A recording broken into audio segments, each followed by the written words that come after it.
जंगल में एक चतुर लोमड़ी रहती थी।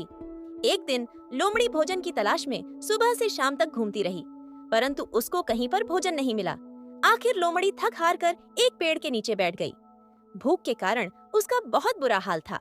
बैठे बैठे ही लोमड़ी ने अपने आसपास इधर उधर झांकते हुए जैसे ही ऊपर मुंह किया तो उसने देखा कि इसी पेड़ की ऊंची डाली पर एक कौवा बैठा हुआ था। कौवा बड़ी मजबूती के साथ अपनी चोंच में एक मोटी रोटी दबाए हुए था। कौवे की चोंच में रोटी देखकर भूखी लोमड़ी के मुंह में पानी आ गया। वह सोचने लगी, काश ये रोटी मुझे मिल जाए तो मजा आ जाए। परंतु कौवा चालाक है, मेरे मांगने पर भी वह अपनी रोटी मुझे नहीं देगा। कुछ तरकीब लगानी चाहिए।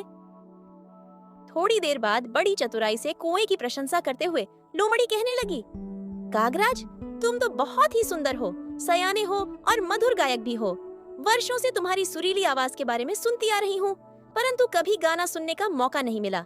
मेरे सौभाग्य आज यह अवसर आया है। मेरा दिल तुम्हारी सुरीली आवाज सुनने के लिए ललक रहा है, इसलिए कृपा करके मुझे एक मीठा गाना तो सुना दो। कौवा चालाक तो था, परंतु मूर्ख भी था। अपनी प्रशंसा लोमड़ी के मुंह से सुनकर वह मन ही मन नाचने लगा।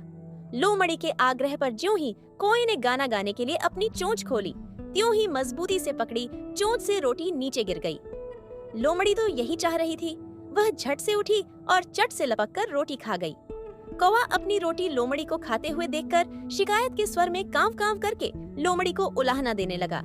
लोमड़ी बोली, कांव कांव करने वाला कौवा भी कभी कोयल की तरह मधुर गायक बन सकता है। अपनी प्रशंसा सुनकर तुम अपनी असलियत को भूलकर अपनी रोटी को ही खो बैठे। तुम्हारी तरह नादान व्यक्ति भी अपने घमंड में चूर होकर जो कुछ उनके पास उपलब्ध है उसको भी गंवा बैठते हैं। यह कहकर चालाक लोमड़ी कौवे को चिढ़ाते हुए वहां से चल पड़ी।